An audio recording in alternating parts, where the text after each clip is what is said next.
अस्सलाम वालेकुम, मैं हूं शाहजेब खानजादा। 17 दिसंबर को इमरान खान ने 3 बड़े इकदाम का ऐलान किया था और वो तीनों ही इकदाम अब तक नहीं हो सके हैं। ना पंजाब असेंबली तहलील हुई, ना खैबर पख्तूनख्वा असेंबली तोड़ी जा सकी और ना ही कौमी असेंबली से पीटीआई के इस्तीफों का अमल मुकम्मल हो सका। ताहम आज पंजाब के सियासी और आईनी बहरान का एक आर्जी हल निकल आया है। लाहौर हाई कोर्ट से वजीर आला पंजाब परवेज इलाही को आर्जी रिलीफ मिल गया है। वजीर आला परवेज इलाही बहाल हो गए, मगर गवर्नर का नोटिफिकेशन मनसूख नहीं, सिर्फ मुअत्तल हुआ है और सूबाई असेंबली की तहलील का रास्ता भी रुक गया है। इमरान खान ने आज पंजाब और खैबर पख्तूनख्वा असेंबलियां तहलील करने का ऐलान कर रखा था, मगर आज खुद वजीर आला पंजाब परवेज इलाही ने अदालत को लिख कर दे दिया है कि वो अगली समात यानी 11 जनवरी तक असेंबली तहलील करने की एडवाइस गवर्नर को नहीं भेजेंगे। तहरीक इंसाफ गवर्नर का नोटिफिकेशन गैर कानूनी करार दिलवाकर असेंबली तहलील करवाना चाहती थी, मगर परवेज इलाही ने अपने लिए उबूरी रिलीफ मांगा और बाकी मामला अदालत पर छोड़ दिया। यानी फिलहाल ना तो तहरीक इंसाफ का असेंबलियां तहलील करने का दावा पूरा होता नजर आ रहा है और ना ही नून लीग का अपना वजीर आला पंजाब बनाने का दावा पूरा होता नजर आ रहा है। आज लाहौर हाई कोर्ट में चौधरी परवेज इलाही को वजीर आला के ओहदे से हटाने के खिलाफ दरख्वास्त की समाअत हुई और आज की समाअत में परवेज इलाही के वकील अली जफर ने दलाइल देते हुए कहा कि आइन के तहत गवर्नर इजलास बुलाने का कह सकता है, रूल्स के तहत स्पीकर इजलास की तारीख देता है। वजीर आला ने सिर्फ आकर एतमाद का वोट लेना है। वजीर आला ने हवा में एतमाद का वोट नहीं लेना होता। गवर्नर ये नहीं कह सकता कि वजीर आला ने एतमाद का वोट नहीं लिया। जब इजलास ही नहीं हुआ तो वोट कहां से लेना था? इजलास बुलाने पर गवर्नर और स्पीकर का इख्तलाफ चल रहा है। गवर्नर ये कैसे कह सकते हैं कि वजीर आला ने एतमाद का वोट लेने से गुरेज किया? गवर्नर ने असेंबली की मार्च तक तहलील ना करने के बयान का हवाला दिया। गवर्नर ने परवेज इलाही के वो बयान नहीं देखे जिनमें इमरान खान के साथ खड़े रहने का कहा है। जस्टिस आबिद अजीज शेख ने रिमार्क दिए कि अभी तो एतमाद के वोट पर वोटिंग ही नहीं हुई। अगर आपके पास अक्सरियत है तो कोई मसला नहीं है, वोटिंग की तारीख दी जा सकती है। तो बैरिस्टर अली जफर ने अदालत से इस्तदा की कि हम तो अभी ओहदे से हटाए जाने के नोटिफिकेशन की मुअत्तली चाहते हैं। गवर्नर ने नतीजा निकाला कि परवेज इलाही ने एतमाद का वोट लेने से गुरेज किया। गवर्नर ने कैसे यह नतीजा अखज़ किया? गवर्नर का इकदाम उनके हल्फ की खिलाफ वर्जी है। जस्टिस आबिद अजीज शेख ने रिमार्क दिए कि अगर काबीना ही नहीं रही तो फिर मुस्तफ़ा एम्पेक्स केस के तहत हुकूमत भी नहीं है। अगर हम अभी वजीर आला को बहाल कर दें तो क्या आप असेंबली तोड़ देंगे? ये मामला तो मंजूर भट्टू केस में भी आया था। क्या आप अंडरटेकिंग दे सकते हैं कि असेंबली नहीं टूटेगी? बैरिस्टर अली जफर ने कहा कि तहरीक अदम एतमाद आने के बाद असेंबली नहीं टूट सकती। इस पर अदालत ने कहा कि अदम एतमाद तो वापस हो चुकी है। अगर आप असेंबली तोड़ देंगे तो फिर यह पटिशन गैर मौसर हो जाएगी और नया क्राइसिस पैदा हो जाएगा। हम 10 मिनट का वक्त दे रहे हैं, आप अपने मौकिल से हिदायत लेकर आए। इसके बाद लाहौर हाई कोर्ट ने समाअत में कुछ देर का वक्फा कर दिया और वक्फे के बाद दोबारा समाअत शुरू हुई तो बैरिस्टर अली जफर ने कहा कि अभी अंडरटेकिंग देने के लिए वक्त दरकार है। अदालत वजीर आला को बहाल करके खुद असेंबली तहलील ना करने का हुक्म दे सकती है। ताहम अदालत ने कहा कि ऐसे तो अदालत उबूरी रिलीफ नहीं दे सकेगी। जस्टिस आसिम हफीज ने रिमार्क दिए कि हम वजीर आला का असेंबली तहलील करने का आईनी इख्तियार कैसे रोक सकते हैं? हम आपको हिदायत लेने के लिए मजीद 1 घंटे का वक्त दे देते हैं। इसके बाद केस की समाअत में 1 घंटे का वक्फा किया गया और इस दौरान मोनिस इलाही जमान पार्क पहुंच गए और इमरान खान से असेंबलियां तोड़ने से मुताल्लिक मशवरा किया और फिर पंजाब असेंबली पहुंचकर चौधरी परवेज इलाही से मुशावरत की और लाहौर हाई कोर्ट में दोबारा समाअत शुरू हुई तो परवेज इलाही की जानिब से बहाल किए जाने पर असेंबली ना तोड़ने की यकीन दहानी करा दी गई। अली जफर ने परवेज इलाही की अंडरटेकिंग पढ़कर सुनाई जिसमें कहा गया कि अगर वजारत आला पर बहाल किया गया तो असेंबली तोड़ने की एडवाइस नहीं दूंगा। इस दौरान गवर्नर पंजाब के वकील ने दलाइल देते हुए कहा कि परवेज इलाही एतमाद का वोट ले लें, हम अपना नोटिफिकेशन वापस लेने को तैयार हैं। या अगले पीर को एतमाद का वोट ले लें या 7 दिन तक एतमाद का वोट ले लें। इसके बाद अदालत ने परवेज इलाही को वजीर आला के ओहदे पर बहाल करते हुए पंजाब काबीना को भी बहाल कर दिया और तमाम फरीकैन को 11 जनवरी के लिए नोटिस जारी कर दिए। तहरीरी हुक्मनामे में कहा गया है कि परवेज इलाही की असेंबली तहलील ना करने की यकीन दहानी पर गवर्नर के 19 और 22 दिसंबर के नोटिफिकेशन मुअत्तल किए जाते हैं। गवर्नर के नोटिफिकेशन 11 जनवरी तक मुअत्तल रहेंगे। इस दौरान अगर परवेज इलाही एतमाद का वोट लेना चाहें तो अदालत का यह हुक्म उन्हें नहीं रोकेगा। अदालती हुक्म पर रद्दअमल देते हुए फवाद चौधरी ने कहा कि अदालत के कहने पर जो अंडरटेकिंग दी गई पीटीआई इससे इत्तफाक नहीं करती। हो सकता है कि हम अगली तारीख से पहले ही गवर्नर का शौक पूरा कर दें। चीफ सेक्रेटरी साहब बेचारे जिस तरीके से उनसे साइन कराए गए उनको उनके ऑफिस में कहा जा रहा है कि बंद ही कर दिया गया। जो सूबे का सबसे बड़ा ब्यूरोक्रेट है उसके साथ ये सलूक किसने किया? चीफ सेक्रेटरी साहब को उम्मीद है कि वो आएंगे, बताएंगे कि क्या हुआ, कैसे हुआ, किसने उन्हें मजबूर किया कि वो ये नोटिफिकेशन जारी करें कि परवेज इलाही वजीर आला नहीं रहे। पीटीआई इससे एग्री नहीं करती, लेकिन अदालत ने चूंकि कहा कि नहीं आप ये अंडरटेकिंग दे दें, तो हमने एक तारीख के लिए इससे आगे की नहीं है। असम्बलियां बाहर हाल डिसॉल्व होनी है। हम पहले ही तैयार हैं वोट ऑफ कॉन्फिडेंस लेने के लिए। सिर्फ हमने ये कहा था कि इतना मौका हो कि जो हमारे एमपीएस मुल्क से बाहर हैं वो वापस आ जाएं, और हमें उम्मीद ये है कि हम अगली तारीख से पहले ही शायद अपने मेंबर्स पूरे करके तो हम ये वोट ऑफ कॉन्फिडेंस वाला जो शौक है गवर्नर का, ये भी पूरा कर देंगे।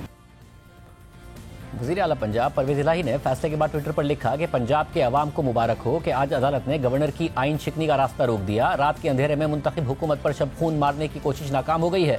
इंपोर्टेड हुकूमत के सिलेक्टेड गवर्नर ने आर्टिकल 58(2)B बहाल करने की कोशिश की, लेकिन इसका रास्ता रोक दिया गया है। असेंबलियों की तहलील का फैसला हतमी है। इमरान खान के फैसले पर मुकम्मल अमल दरामद होगा। इंपोर्टेड हुकूमत इंतखाबात से भागना चाहती है। हम इंपोर्टेड हुकूमत को अवाम के कटहरे में पेश करेंगे और हतमी फैसला अवाम का होगा। आज पंजाब असेंबली में गवर्नर पंजाब के इकदाम को गैर आईनी करार देते हुए गवर्नर के खिलाफ करारदाद मंजूर कर ली गई है।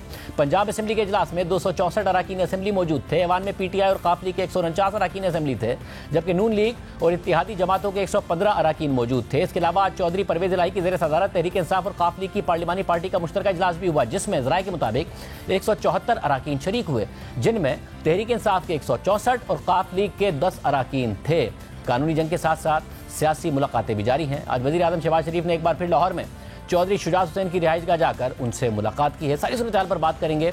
हमारे साथ वज़ीर आज़म के मामले खुसूसी मलिक अहमद खान साहब मौजूद होंगे, लेकिन उससे पहले काफली के सीनियर रहनुमा कामिल अली आगा हमारे साथ मौजूद हैं। कामिल अली आगा साहब, बहुत शुक्रिया हमें शो में ज्वाइन करने के लिए। तहरीक इंसाफ चाहती थी कि असेंबलियाँ तहलील हो जाएं, नून लीग चाहती थी कि उनका वज़ीर आला लग जाए, परवेज इलाही साहब चाहते थे वो वज़ीर आला भी रहें और असेंबलियाँ तहलील ना हो। आज के फैसले के बाद खुश तो बहुत होंगे चौधरी साहब। बिस्मिल्लाहिर्रहमानिर्रहीम।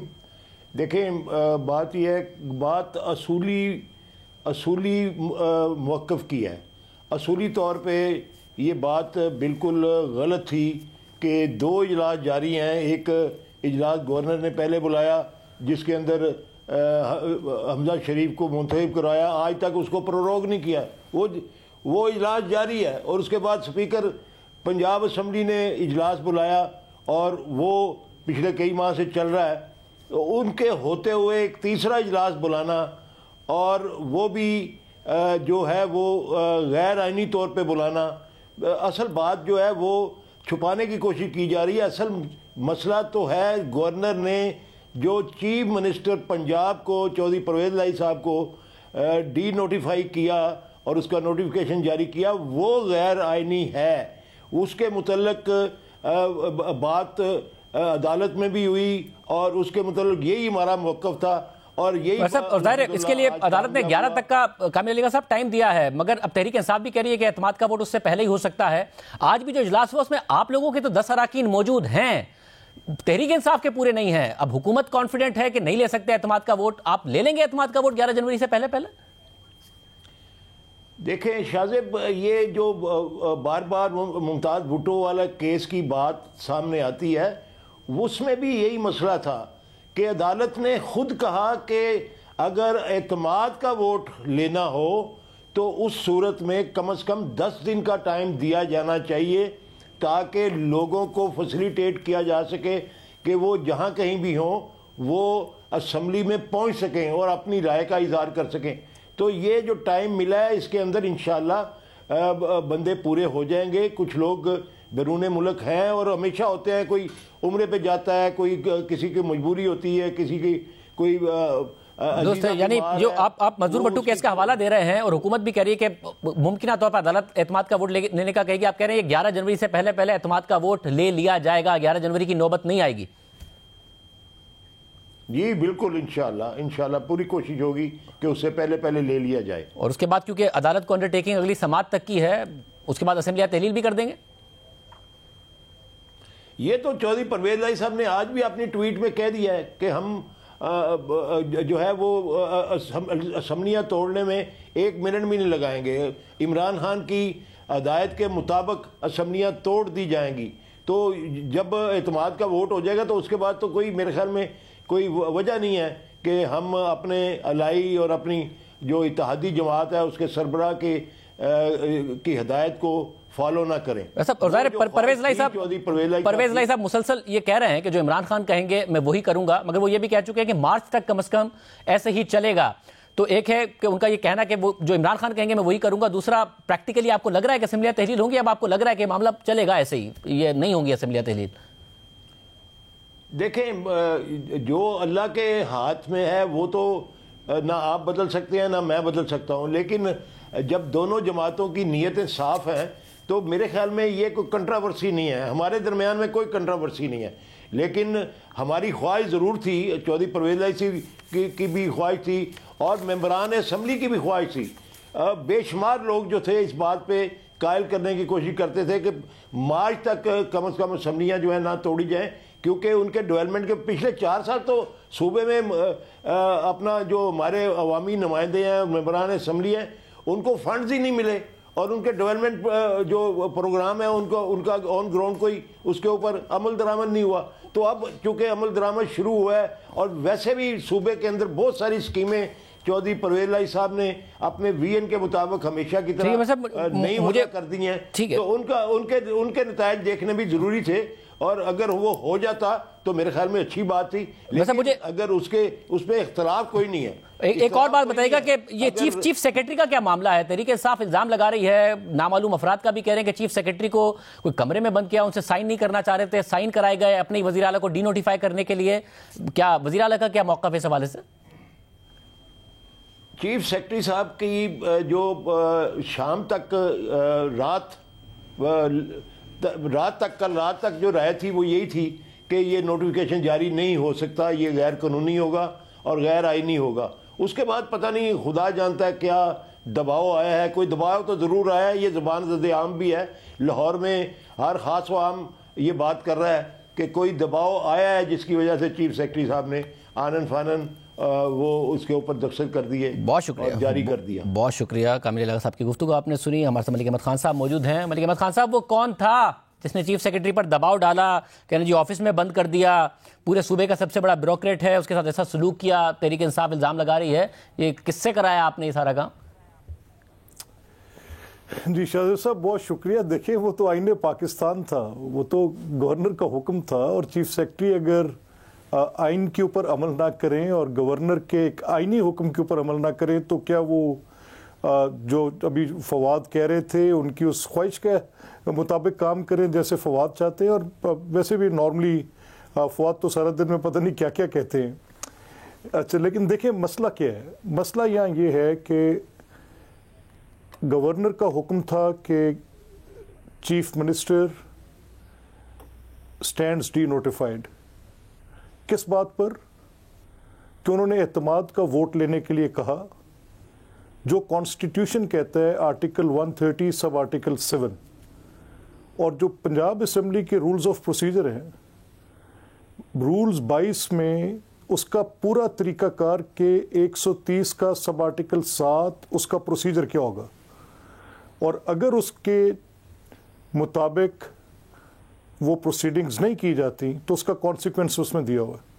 तो गवर्नर साहब acted exactly under article 130 sub article 7 and rule 22 जिसमें प्रोसीजर दिया गया। इसमें इशू ये हो गया ना कि अदालत ने अभी तो ज़ाहिर सस्पेंड किया है, ये नहीं कहा कि गवर्नर ने कोई गैर आईनी काम किया, मगर अब उसमें मसला है कि 11 जनवरी तक का टाइम है उनके पास और अदालत ने कहा है कि अगर वो लेना चाहे एतमाद का वोट ले लें। गवर्नर ने टाइम नहीं दिया था उनको, अब उनको टाइम मिल गया और वो पहले भी कह रहे हैं कि जी हम ले लेंगे एतमाद का वोट, तो वो ले लेंगे एतमाद का वोट। तो आपकी इस मूव का एग्जैक्टली थोड़ा टाइम गेन करने के अलावा क्या फ़ायदा हुआ आपको? जी देखिए, हमारी तो एक बड़ी क्लियर पोजीशन है शाहज़ेब साहब। हम तो कहते हैं कि असेंबलीज डिसॉल्व ना हो, नंबर 1। नंबर 2 हम ये कहते हैं कि चौधरी परवेज़ इलाही अक्सरियत नहीं रखते, अक्सरियत रखने के लिए डिमॉन्स्ट्रेट करनी पड़ती है। What could be a better day than today कि आज जब वो इधर या अपनी पार्लियामेंट्री पार्टी में या असेंबली के फ्लोर पे फ्लोर टेस्ट को किसी और तरीके से भी क्रॉस कर सकते थे। आज वो अगर 186 डिमॉन्स्ट्रेट कर देते, अपनी पूरी हुकूमती सूबाई पंजाब की हुकूमत की मशीनरी और पूरी कोशिश के बावजूद वो 169 के नंबर से ऊपर नहीं जा सके। ये एग्जैक्ट नंबर है कि 169 उनके पास टोटल पूरे इकट्ठे हुए और पूरे उसमें काफ लीग के लोग भी और उसमें पीटीआई के लोग भी। कह रहे हैं कुछ लोग बाहर हैं, वो वापस आ जाएंगे और एतमाद का वोट ले लेंगे और 11 से पहले ले लेंगे। और फिर असेंबलियां तहलील होंगी वो वो सब उनका नंबर 3 या 4 है, अगर वो आ भी जाए तो ये 173 बनते हैं, इससे ऊपर नहीं होते। तो आपको 186 दरकार है। तो आपको एतमाद है कि ये एतमाद का वोट 11 जनवरी तक भी नहीं लेंगे? एब्सोल्युटली नहीं ले सकते। देखिए मैं इसकी वजह के इसके दो पहलू हैं। इस पूरे मसले का एक सियासी पहलू है और एक इसका कानूनी और आईनी पहलू है। अब जो सियासी पहलू है वो क्या है कि इमरान ये चाहते हैं कि मैं असेंबलीज डिसॉल्व करूं।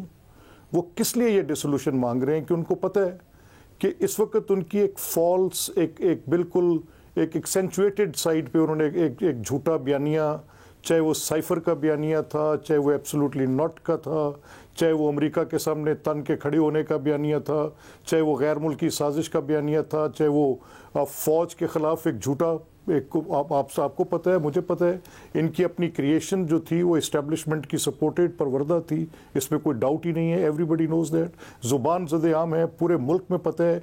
इतने एविडेंसेस हैं कि मैं आपके शो का वक्त ज़ाया नहीं करना चाहता, और कॉन्क्रीट एविडेंसेस। अब इसके साथ सर जब अगर आप एक ऐसी पोजीशन लें कि जब वो इस्टेब्लिशमेंट आपकी गवर्नमेंट बनाने के लिए जो उसके ऊपर सारी वो सिलेक्टेड इलेक्टेड की सारी कैंपेन जो थी, और उसके बाद आगे जैसा वो तो अभी भी इशारा कर रहे हैं कि चीफ सेक्रेटरी को कल किसी तरीके से मैनेज किया गया है, वो अभी भी उस तरीके की इशारा कर रहे हैं। मगर मुझे ये वाला मामला एड्रेस कर दें। आप ये कह रहे हैं कि ये नहीं लेंगे, वो कह रहे हैं एतमाद का वोट लेंगे।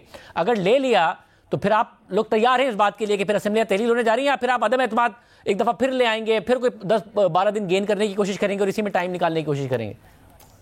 नहीं शायद साहब, देखिए अगर तो वो अब देखिए ना पोजीशन आ गई कि हाई कोर्ट ने ये बात भी साथ कही कि उनको एतमाद का वोट लेना है, और साथ ये भी कहा कि उस वक्त तक जब तक कि ये एतमाद का वोट नहीं लेते तब तक असेंबलीज को तहलील नहीं करेंगे।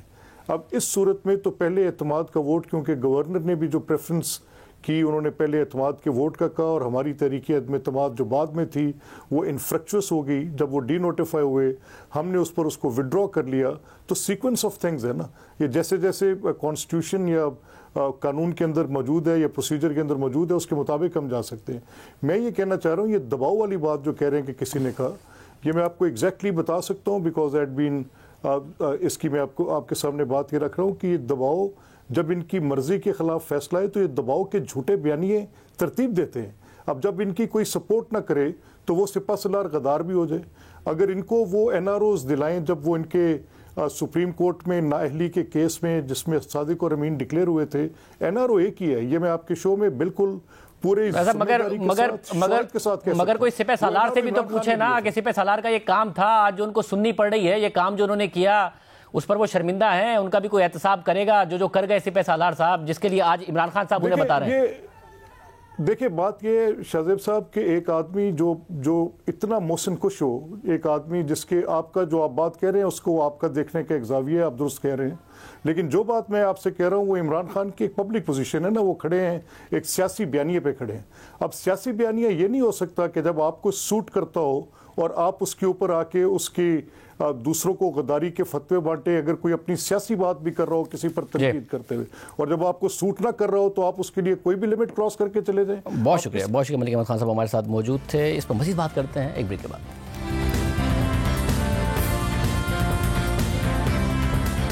प्रोग्राम में दोबारा खुशामदीद नाजरीन। आज किसकी फतह हुई है, किसके लिए मसला क्रिएट हुआ है, हमारे साथ मौजूद हैं अहमद बिलाल महबूब साहब, सदर पिल्डैत, साथ ही हमारे साथ मौजूद हैं मुनीफ फारूक साहब। आप दोनों का बहुत शुक्रिया। अहमद बिलाल महबूब साहब, जो कह रही है तहरीक इंसाफ भी कि जी हम 11 तारीख से पहले ही एतमाद का वोट करा लेंगे, उसके बाद अदालती समाअत होगी और असेंबलियां तहलील कर दी जाएंगी, तो ऐसे ही होने जा रहा है या कहीं ना कहीं अब ये मामला टल ही गया है आपके ख्याल में? जी बहुत शुक्रिया। देखिए पहली बात तो ये है कि आज आप पूछ रहे थे किसकी फतह हुई है, किसकी शिकस्त हुई है, तो मेरा ख्याल आज जो कुछ हुआ है उसमें सबको कुछ ना कुछ सेलिब्रेट करने के लिए मिल गया है। परवेज इलाही साहब तो यकीनन उनको बहुत कुछ सेलिब्रेट करने को मिल गया है। नोटिफिकेशन जो है वो सस्पेंड हो गया है और वो बाइख्तियार वजीर आला है, और सिवाय एक इख्तियार के बाकी सब इख्तियारात उनके पास मौजूद हैं, और उनकी डिसोल्यूशन ऑफ द असम्बली वो भी टल गई है। तो PMLN जिसने ये सारा खेल इसलिए रचाया था कि वो असेंबली की डिसोल्यूशन नहीं चाहती थी, तो चूंकि डिसोल्यूशन जो है आगे बढ़ गई है लिहाजा वो भी सेलिब्रेट कर सकते हैं। और पीटीआई भी कह सकती है कि साहब देखिए नोटिफिकेशन गवर्नर का वो सस्पेंड हो गया, तो वो भी खुश हो सकते हैं। लेकिन हकीकतन अगर किसी को कुछ नुकसान पहुंचा है तो वो इमरान खान साहब के इस बयानियों को था, जिसके तहत आज उन्हें असेंबली रिजॉल्व करनी थी, वो पोस्टपोन हो गया है और इतना डेफर हो गया है कि अब वो गालिबन दरमियान में रमज़ान आ जाएगा। इससे पहले कि ये सारे मराहल से निकल के वो अगर इस मकाम तक पहुंच भी जाएं कि असेंबली डिसॉल्व कर सकें, तो फिर वो मौका नहीं होगा, रमज़ान आ जाएगा और रमज़ान के बाद फिर वो अर्ली इलेक्शन की जो कहानी है वो अपना असर खो देगी। फिर तो बेहतर है कि फिर वो शेड्यूल पे इलेक्शन हो। तो मेरे ख्याल में ये, मुझे तो लगता है कि मामला टल ही गया है, क्योंकि इसमें तमाम लोग जो है वो चाहते हैं कि टल जाए, तो वो टल ही गया है किसी हद तक। मुनीर फारूक, आप भी ऐसे ही देख रहे हैं कि मामला असेंबलियों की तहलील का टल गया, इलेक्शन अब जब भी होंगे पूरे मुल्क में एक साथ ही होंगे, या अभी भी खतरा बरकरार है? क्योंकि तहरीक इंसाफ कह रही है कि हम 11 तारीख से पहले ही एतमाद का वोट करा लेंगे और फिर जब अदालती फैसला आएगा असेंबलियां तहलील कर देंगे। देखिए शाहजेब साहब, अगर आप अदालती जो आज फैसला है उसका वो शॉर्ट ऑर्डर देखिए, उसका ऑपरेटिव पार्ट, तो अगर तो तहरीक इंसाफ ने एतमाद का वोट ले ही लेना था तो उनको चाहिए था कि अगर गवर्नर ने उन्हें वक्त दिया था 21 दिसंबर का, तो उस दिन बड़ा आसान था कि गवर्नर साहब को लिखा जाता चीफ मिनिस्टर की जानिब से कि जी आप हमें मुनासिब वक्त दीजिए, अदालती फैसलों की नजीर है, और गो के अदालत ने उस बात को इतनी लिफ्ट नहीं करवाई, लेकिन चलें आप हमें मुनासिब वक्त दीजिए और किसी नए वक्त का तयन कीजिए, हम एतमाद का वोट ले लेते हैं। मसला ये था, ये तो अब वो गोगलुओं से मिट्टी झाड़ने वाली बात है। ये एतमाद का वोट तो लेना ही नहीं चाहते थे पाकिस्तान तहरीक इंसाफ के दोस्त, और जनाब चौधरी परवेज इलाही साहब को उन्होंने आगे रखा हुआ था। अब मसला ये है कि अदालत ने गवर्नर का हुक्म, सस्पेंशन और अबेयंस के अंदर भी फर्क है।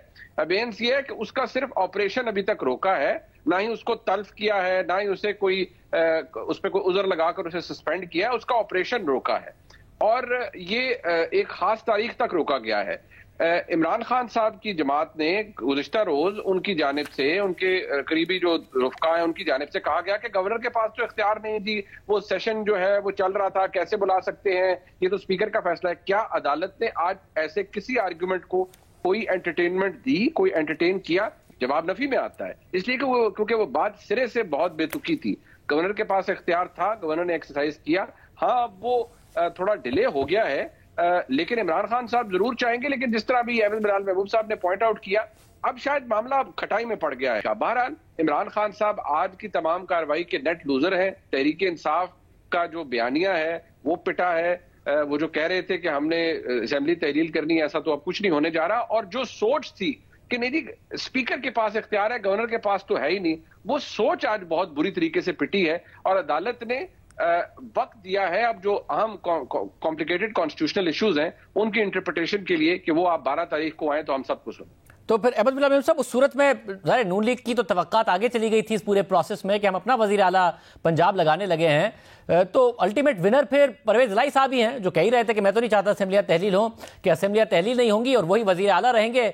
ना तो इमरान खान का मकसद हासिल होगा, ना ही नून लीग जो बहुत आगे जाके सोच रही थी अपना वजीर आला लगा लें, ना उनको ये मकसद वो हासिल कर पाएंगे। जी बिल्कुल, ये बात फिलहाल तो ऐसे ही लगता है, लेकिन बहरहाल ये हकीकत है कि एतमाद का वोट उन्हें बहरहाल लेना पड़ेगा। वो डेफर हुआ है, वो मामला ख़त्म नहीं हुआ, क्योंकि एक बार गवर्नर ने अगर कह दिया है तो ज़्यादा से ज़्यादा आप यही कह सकते हैं ना कि वक्त हमें काफ़ी नहीं दिया गया, या इस सेशन के दौरान हमें नहीं कहना चाहिए था। लेकिन बहरहाल उन्हें एतमाद का वोट अब लेना पड़ेगा जब उन्हें कह दिया गया है। तो जब भी वो एतमाद का वोट लेंगे तो अगर तो वो 186 लोग प्रोड्यूस करने में कामयाब हो जाते हैं तो फिर ठीक है, उनका हक है, वो चलते रहें। लेकिन अगर वो नहीं करेंगे तो फिर जाहिर है वो वजीर आला नहीं रह सकेंगे। उस वक्त अब PMLN की उम्मीदें शायद एक बार फिर लहलहा उठें और वो दोबारा कोशिश करें, क्योंकि उस सूरत में उनका ख्याल ये है कि इलेक्शन अगर होंगे तो पहले अगर राउंड में वो 186 ना भी सिक्योर कर सके तो दूसरे राउंड में वो सिटिंग एंड वोटिंग जो लोग होंगे उनके वोट में से मेजॉरिटी हासिल कर लेंगे। तो ये अभी सिलसिला मेरा ख्याल चलेगा। चीफ मिनिस्टर की हद तक जो उम्मीदें हैं वो दोनों तरफ बरकरार हैं। आपको लगता है मुनीब, के हालांकि बार बार दावा कर रही है और ये तहरीक इंसाफ ने आज भी कहा कि जी हमें टाइम चाहिए था, टाइम दे दें, हम करा देंगे वोट ऑफ कॉन्फिडेंस, कोई मसला ही नहीं है। काफ लीग भी कह रही है हमारे भी बंदे पूरे हैं, PTI भी कह रही है पूरे हैं, 187 लोग हैं। क्या कोई मसला है ऐसा जिसकी वजह से अभी भी परवेज इलाही साहब खतरे में पड़ सकते हैं अगर इवेंचुअली उन्हें वोट ऑफ कॉन्फिडेंस लेना ही है? देखिए, परवेज इलाही साहब को इस मामले पर तो जिसका जिक्र हम कर रहे हैं, यानी असेंबली तहलील करनी है, उससे पहले एतमाद का वोट लेना है। मेरे नजदीक इस मुद्दे के ऊपर और इस चीज को जहन में रखते हुए कि परवेज इलाही साहब को मजबूर किया जा रहा है कि असेंबली तोड़ें और उससे पहले वो एतमाद का वोट लेंगे। एतमाद का वोट मेरे नजदीक मुश्किल होगा फौरी परवेज इलाही साहब के लिए लेना, क्योंकि वो मसला उनकी जात का नहीं है, मसला एक कॉन्सिक्वेंस का है जो कि सामने आएगा अगर एतमाद का वोट ले लिया गया तो। अदालत ने जो आज असेंबली तहलील न करने की अंडरटेकिंग ली है शाहजेब साहब, उसका बराह रास्त जिक्र उस पूरे कार्रवाई के अंदर नहीं था। वो क्यों ली गई, इसके ऊपर आपको, मुझे, हम सबको सोचने की जरूरत है कि जो इंटेंट होता है किसी भी असेंबली के इलेक्ट होने का, उसकी मुद्दत पूरी करने का, वो उसके पीछे कोई ना कोई एक पूरी मैकेनिज्म छुपा होता है, एक पूरी रीजनिंग छुपी होती है। अगर उसको तोड़ने के इमरान खान साहब ने फैसला कर लिया था और सिटिंग वजीर आला कह रहे हैं कि 99% लोग नहीं तोड़ना चाहते, तो इसका मतलब है वजीर आला समेत और बहुत से मेंबरान ऐसे हैं जो कि नहीं चाहते कि असेंबली टूटे। लिहाजा मुझे लगता है इस मुद्दे पर वोट ऑफ कॉन्फिडेंस लेना बड़ा मुश्किल होगा चीफ मिनिस्टर के लिए। बहुत शुक्रिया, उसको आपने सुनी।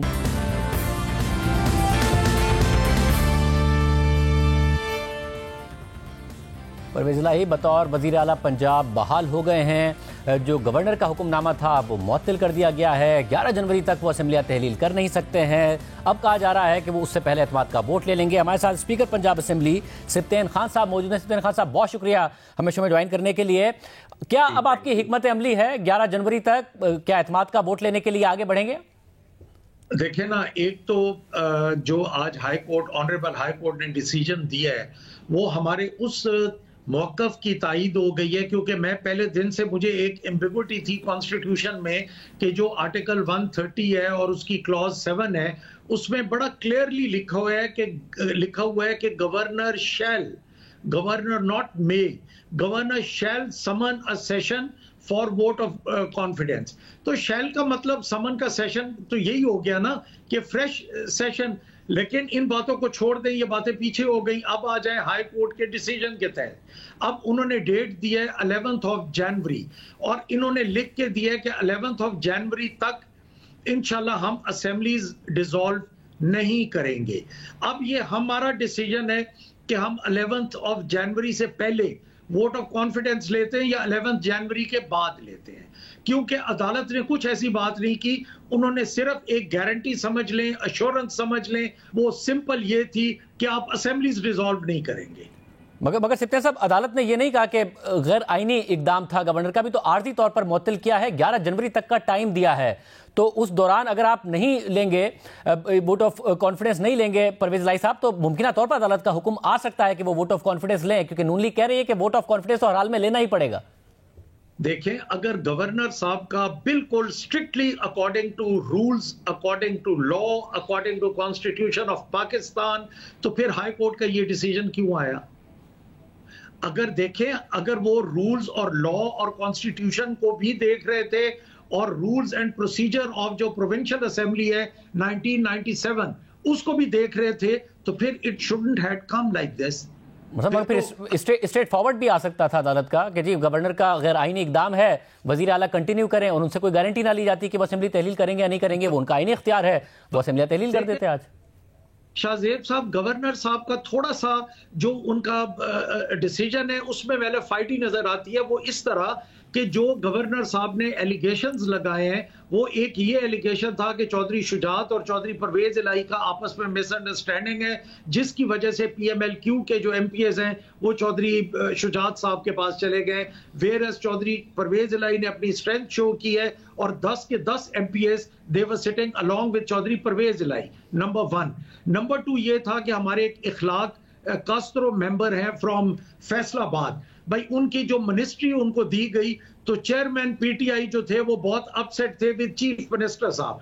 तो भाई अगर चेयरमैन PTI जो अपसेट थे तो वो एज स्पीकर वो मुझे कहते, वो सीनियर मिनिस्टर हैं हमारे असलम इकबाल, उनको कहते, वो डायरेक्ट चौधरी परवेज इलाही को कहते कि आपने मेरे मेंबर को मिनिस्टर क्यों बनाया। और आखिरी बात कि हसनैन बहादुर द्रेशक मिनिस्टर फूड जो हैं, उनकी कोई मिसअंडरस्टैंडिंग हुई विद चौधरी परवेज इलाही साहब और वो नाराज हैं, तो इस वजह से you lost the majority. Whereas PMLQ वाले भी उनके साथ हैं, ख्याल कास्त्रो वाला आर इशू, हसनैन बहादुर दरेशक वाला हमारा इशू। तो गवर्नर साहब का तो इसमें न कोई नफा था, न कोई। तो जाहिर है सिद्दीकी साहब, फिर आपके हक में आ जाएगा फैसला, जब आप कह रहे हैं कि गवर्नर की जो है वो इंटेंशन ठीक नहीं थी, मगर अभी अदालत का फैसला आना है। तो मैं जानना चाह रहा हूं कि क्योंकि तहरीक इंसाफ कह रही है कि उससे पहले एतमाद का वोट हम करा देंगे, तो क्या हिकमत अमली है? आप ये 42वां गालिबन सेशन चल रहा है, इसी में करा देंगे? जी, मुझे मैलाफाइडी लग रहा है गवर्नर साहब का ये, बट अब उसको भी छोड़ देते हैं और आपकी बात पे आ जाते हैं। अभी हमारा 42nd चल रहा है और इंशाल्लाह इसी 42nd में ही हम चौधरी परवेज इलाही साहब से वोट ऑफ कॉन्फिडेंस करवाएंगे। जी अच्छा, फिर तो जो गवर्नर यही तो कह रहे थे कि करा दें, तो फिर करा देते, अदालत मामला चला गया। गवर्नर साहब कह रहे थे कि विद इन 18 आवर्स कराएं, ये कहां लिखा हुआ है? गवर्नर साहब को तो फ्रेश सेशन बुलाना चाहिए था और वो उल्टा हमें कह रहे हैं कि आप 18 घंटे में कराएं। वाई? मगर आप कॉन्फिडेंट हैं कि 11 से पहले तादाद पूरी हो जाएगी? क्योंकि दूसरी तरफ से अभी भी यही कहा जा रहा है कि तहरीक इंसाफ के आज भी 164 अरकान आए थे, 10 काफली के वाकई पूरे हैं, आपके 164 थे, यानी कि तकरीबन कोई 13 लोग या 12 लोग आपके कम है अभी भी। देखिए, कुछ तो तकरीबन 7-8 लोगों का तो मुझे पता है कि जिन्होंने अपनी गुजारिशात भेजी थी, अपनी रिटर्न एप्लीकेशंस भेजी थी कि हम इन प्रॉब्लम्स की वजह से नहीं आ सकेंगे। उसके अलावा हमारे 1-2 दुबई गए हुए हैं, एक आधा अमेरिका गया हुआ है। इसीलिए तो 18 आवर्स की हमें प्रॉब्लम थी।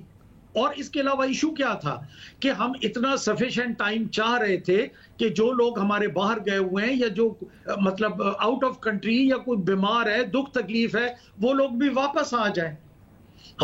और वो सारे आ जाएंगे, अब उनसे राब्ता हो गया है, वो 11 से पहले आ जाएंगे, आप कॉन्फिडेंट है और एतमाद का वोट हो जाएगा? और शाहजेब साहब, अगली बात सुने कि इन्होंने उससे पहले वोट ऑफ नो कॉन्फिडेंस भी जमा करवाया था, चीफ मिनिस्टर के नाम भी, स्पीकर के नाम भी और डिप्टी स्पीकर के नाम भी। और आज सुबह अचानक ये इतने अच्छे हो गए कि इन्होंने चीफ मिनिस्टर वाला नो कॉन्फिडेंस भी वापस ले लिया। वो तो कह रहे हैं कि क्योंकि वो इफेक्टिव ही नहीं रहा, डीनोटिफाई कर दिया गवर्नर ने, इसलिए हमने वापस ले लिया। नहीं तो उन्होंने क्या गवर्नर के डी नोटिफाई से पहले लिया या बाद में लिया? नुक्ता तो ये है ना सोचने वाला। तो गवर्नर ने तो रात को डी नोटिफाई किया ना, फिर आज सुबह वापस लिया, आप कह रहे हैं?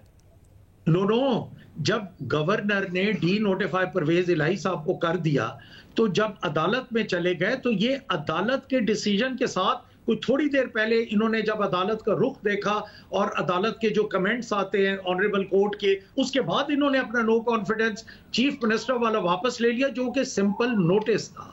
वैसे तो फिर अगर अदालत को 11 तक की अब इन्होंने गारंटी दी है कि नहीं डिसॉल्व करेंगे, क्या ये पॉसिबिलिटी है कि ये मामला और टले, कि ये 11 से पहले अगर ये वोट ऑफ कॉन्फिडेंस लें और वोट ऑफ कॉन्फिडेंस के बाद भी 11 तक तो तहलील कर नहीं सकते हैं, दोबारा नो कॉन्फिडेंस आ जाए? अच्छा, अब जो इन्होंने मोशन वापस ले लिया है ना, सॉरी नोटिस, जो नोटिस वापस ले लिया है, तो अब उनका वो नो कॉन्फिडेंस वाला राइट जो था वो उनका महफूज तो हो गया ना, अगर कॉन्स्टिट्यूशनली देखा जाए। अब देखें ना, इसमें शाहजेब अब इसको हम सिंपल करते हैं, सिंपल ये करते हैं कि हम लोग चाहते हैं कि हम इलेक्शन में जाना चाह रहे हैं, जबकि गवर्नमेंट हमारी है, पंजाब में हमारी गवर्नमेंट है, केपी में हमारी गवर्नमेंट है। ये कुछ उस टाइप के हालात बनाना चाह रहे हैं कि शायद हम रिजाइन कर जाएं, जिस तरह नेशनल असेंबली से रिजाइन किया और उसके बाद फिर इन्होंने हमें लटकाए रखा। और देखिए आज 6 महीने हो गए, आज तक हम we are hanging in between. वहां तो स्पीकर ने लटकाए रखा ना, यहाँ तो स्पीकर आप हैं, आपने कबूल कर लेना इस्तीफे। मैं बिल्कुल इनको नहीं लटकाऊंगा, मैं तो इंशाल्लाह आधे घंटे में इनके कबूल करूंगा।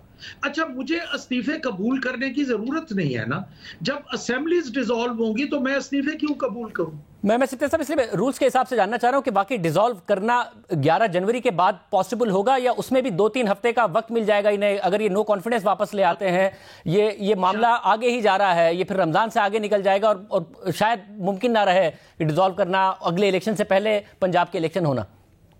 नहीं, मेरा ख्याल है कि ये डिले तो हो सकता है, मे बी हफ्ता 10 दिन 20 दिन डिले हो जाए, इस हद तक मेरा जो मुझे नजर आ रहा है, मेरा आपके साथ इत्तफाक है।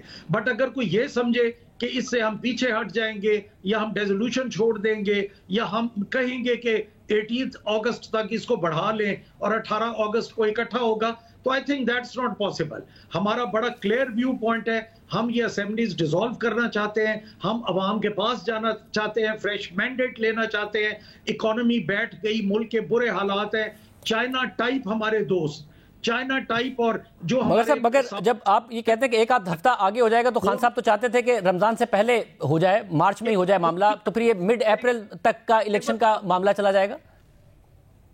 आई एम सॉरी, मैंने आपकी बात नहीं सुनी। खान साहब तो रमजान से पहले इलेक्शन चाह रहे थे, मार्च के महीने में। अगर ये 11 तक की तो अब अदालत को लिख के दे दिया, उसके बाद भी अगर 1-1.5 हफ्ता और खींचता है तो अप्रैल के आखिर तक इलेक्शन हो पाएंगे अगर असेंबली तहलील करने में कामयाब हुए परवेज इलाही साहब। इसमें कोई शरन मसला तो नहीं है ना। माह रमजान में पाकिस्तान भी बना था 27 ऑफ रमजान को, जब फारूक लगारी मरहूम प्रेसिडेंट थे, सरदार फारूक लगारी, तो 27 माह रमजान को। मैं शरई मसले की नहीं बात कर रहा हूं, मैं कह रहा हूं कि हो नहीं पाएगा मुमकिन, क्योंकि अगर 11 तक की देरी हुई है और उसके बाद भी 1-1.5 हफ्ता लग गया, तो रमजान के बाद ही की तारीख हो पाएगी, अप्रैल के आखिर की, अगर असेंबली आप तहलील करने में कामयाब भी हो गए 90 दिन जो चाहिए होंगे। माह रमजान से पहले तो थोड़ा सा मुश्किल लग रहा है ना, क्योंकि 23 दिसंबर को अगर ये हमें असेंबलीज डिसॉल्व करने देते और ये बीच में लीगल हिचेस ना लाते तो फिर तो डेफिनेटली माह रमजान से पहले हो जाता। लेकिन अब बिकॉज ये इन्होंने ये हरकतें की हैं, तो अब ये हो सकता है कि माह रमजान में इलेक्शन हो जाए, क्योंकि अगर जनवरी में भी डिसॉल्व होती है तो फरवरी, मार्च, अप्रैल में या ईद से पहले हो जाए या इमीडिएटली आफ्टर ईद हो जाए, तो उसमें भी देखें जब इस टाइम मतलब यानी कि इस बात का आप कह रहे हैं कोई इम्कान नहीं है कि वोट ऑफ कॉन्फिडेंस लेने में नाकाम हो जाएंगे परवेज इलाही साहब, जिसकी इस वक्त नून लीग को या पीडीएम को उम्मीद है कि जी नहीं ले पाएंगे, इनके पास 186 अरकान नहीं होंगे। देखें, अगर उन्होंने 1-2 हमारे एमपीएस को कुछ लेफ्ट राइट जमीर उनके जगाए हैं, तो इंशाल्लाह 3-4 उनके जो एमपीएस है उनके जमीर भी जागेंगे। अच्छा, मगर अगर आपके जाग गए तो मसला है ना, वोट ऑफ कॉन्फिडेंस नहीं ले पाएंगे, तो उनके जमीर का तो बाद में मामला आएगा जब नए चीफ मिनिस्टर का इलेक्शन होगा। हमारी वो नौबत नहीं आएगी, क्योंकि उसकी वजह देखें, इस वक्त the most popular leader and the most popular political party वो पीटीआई है, और इमरान खान का जो नैरेटिव है, आप देखें शाहजेब, ये कभी पाकिस्तान की तारीख में हुआ कि 7 महीनों से लोग सड़कों पे हैं, छोटे छोटे बच्चों सड़कों पे हैं। बहुत शुक्रिया, सिप्तान खान साहब हमारे साथ मौजूद थे। आज के प्रोग्राम में इतना ही, इजाज़त दीजिए, अल्लाह हाफ़िज़।